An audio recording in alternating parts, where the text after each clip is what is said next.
একদিকে শান্তির মধ্যস্থতা, অন্যদিকে তলে তলে অস্ত্র সরবরাহ, মধ্যপ্রাচ্যের দাবা খেলায় চীন কি তবে ডাবল গেম খেলছে? যুদ্ধবিরতির সুযোগে ইরানের আকাশকে দুর্ভেদ্য করতে বেইজিং থেকে ধেয়ে আসছে নতুন মিসাইল সিস্টেম। মার্কিন গোয়েন্দা সংস্থার এই চাঞ্চল্যকর রিপোর্টে এখন গুম কেড়েছে ওয়াশিংটনের। পুরো ঘটনাটি ঠিক কতটা বিপজ্জনক, চলুন দেখা যাক। একদিকে শান্তির মধ্যস্থতা, অন্যদিকে তলে তলে অস্ত্র সরবরাহ, মধ্যপ্রাচ্যের দাবা খেলায় চীন কি তবে ডাবল গেম খেলছে?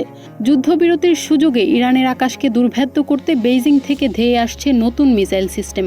মার্কিন গোয়েন্দা সংস্থার এই চাঞ্চল্যকর রিপোর্ট এখন ঘুম কেড়েছে ওয়াশিংটনের। পুরো ঘটনাটি ঠিক কতটা বিপজ্জনক, চলুন দেখা যাক। সদ্য সমাপ্ত ৫ সপ্তাহের যুদ্ধে মার্কিন যুদ্ধবিমানের প্রধান বাধা হয়ে দাঁড়িয়েছিল কাঁধে রেখে ব্যবহারযোগ্য বিমান বিধ্বংসী ক্ষেপণাস্ত্র বা ম্যানপ্যাড। গোয়েন্দা তথ্যানুযায়ী আগামী কয়েক সপ্তাহের মধ্যেই এই ধরনের আরও আধুনিক প্রতিরক্ষা ব্যবস্থা ইরানের হাতে তুলে দিতে পারে চীন।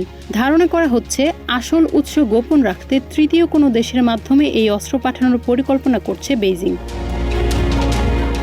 চীনের এই পদক্ষেপকে অত্যন্ত উস্কানিমূলক বলে মনে করছে ওয়াশিংটন, কারণ গত সপ্তাহেই বেইজিং দাবি করেছিল যে তারা যুক্তরাষ্ট্র ও ইরানের মধ্যে যুদ্ধবিরতি ঘটাতে অগ্রণী ভূমিকা পালন করছে।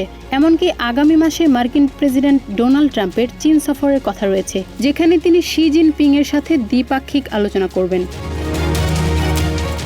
ওয়াশিংটনে নিযুক্ত চীন দূতাবাস অবশ্য এই খবরকে ভিত্তিহীন ও গুজব বলে উড়িয়ে দিয়েছে। তারা জানিয়েছে চীন কোনো পক্ষকেই সরাসরি অস্ত্র সরবরাহ করছে না, তবে বিশ্লেষকরা বলছেন চীন কৌশলগতভাবে ইরানের মিত্র হিসেবে থাকতে চায়, কারণ তারা ইরানের তেলের ওপর নির্ভরশীল। তারা হয়তো এই যুক্তি দেখাবে যে আকাশ প্রতিরক্ষা ব্যবস্থা একটি রক্ষামূলক অস্ত্র, কোনো আক্রমণাত্মক হাতিয়ার নয়। গত সপ্তাহে ইরানের হাতে একটি মার্কিন F-15 যুদ্ধবিমান ভূপাতিত হওয়ার পর থেকেই এই রহস্য ঘনীভূত হচ্ছে। ইরান দাবি করেছে তারা নতুন প্রযুক্তি ব্যবহার করেছে। চীন যদি সত্যি এই অস্ত্র সরবরাহ বাড়িয়ে দেয়, তবে আগামী মাসের ট্রাম্প শি বৈঠকে যে উত্তপ্ত হতে যাচ্ছে তা বলাই বাহুল্য।